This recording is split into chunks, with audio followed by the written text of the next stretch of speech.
Welcome to the Line of Defense podcast. I'm your host, Quinton Coples, former first-round draft pick, now coach specialist from the executive protection space. In this podcast, I'm going to give you an outline of inside the mind of an athlete and inside the mind of a coach specialist. But before we do all that, let me give you a little insight about how I evolved into the game of football. When I was about 7 years old, I had the opportunity to play rec football is what we call it, where you basically line up on, you go out to a recreation department and you line up amongst a bunch of kids that are from around the city and you get fitted for equipment. At this point, there was really no tryouts. There was no any type of selection process. It was just more so, if you were big, you played on the line. And if you were small, then you was a skill player. And every now and then you will find a kid that would be able to throw the football. But for me, I was big.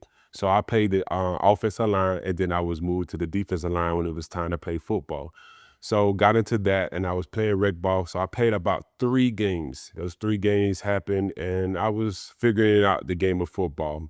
After that, I was, unfortunately, I was in a car accident with my grandmother, and the doctor ruled me out to not ever play football again. So it was a hard pill to swallow. So after that, I went back home, and I'm from a city where basketball is king. Like, we play basketball year round. We play basketball every single day, after school, before school. It didn't matter. We played basketball. So I drew love to basketball. I never thought that I'd be able to play football ever again. Fast forward till we get to middle school, I had an opportunity to try out for a middle school team. And when I did that, the coach saw something in me that I never saw before. He thought that I would be a great defensive lineman based off my height and my size. I had very long arms. I was probably a second or even the tallest person in the schoolhouse. So at that time, I took on football again, once again. But in the back of my mind, I always heard that doctor report that I would never play football again. So I was a little shaky, and every time I got out there in practice, things kind of showed that I wasn't as confident as I could be. Good enough, I had a coach that was former military, and he allowed me to be able to be who I am, but also bring that confidence back and to assure me that I know how to play football. So I did that and ended up becoming a very, very good as I continued to gain confidence and continue to make plays on the football field. Shortly after I transitioned into high school, and fast forward to time, my junior year, I had to switch and go to a Hargrave Military Academy because unfortunately my grades wasn't good enough. And so in order to continue this success route and continue to proceed to go to college, you had to have some form of education, let's just say, right? And so I went to Hargrave Military Academy as a high schooler, and I was playing with men that had already graduated. So there's this league called postgraduate, where seniors who graduated but didn't have the grades to get accepted into college will go to a military academy, reclassify, and be able to get their GPA up to be able to attend their preferred college. Me, I was still in high school though. So I was playing grown men, junior varsity or club varsity teams that was in college. So the club varsity team in college is basically the guys that you don't see on Saturday or the guys that you just see sitting on the sideline. Those are traditionally club varsity players. They also have games, but they play each other club team versus different universities, and then also play different prep schools who have postgraduate programs.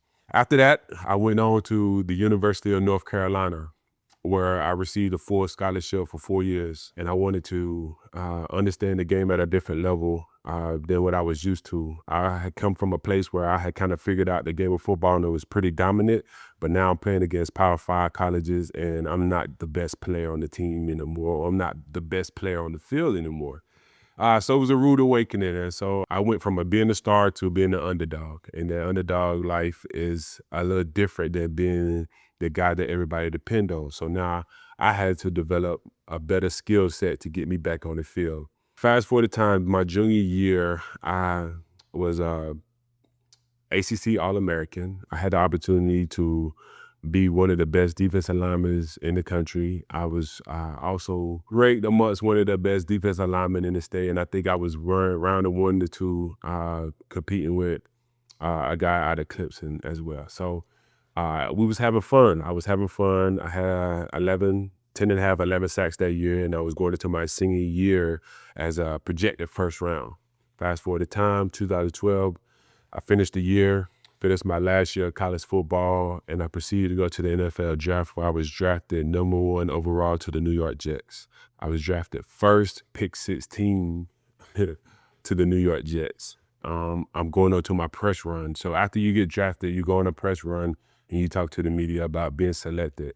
At this time, the year prior to that, the New York Jets selected Muhammad Wilkerson, which was one of my former teammates that was in Hargrave with me.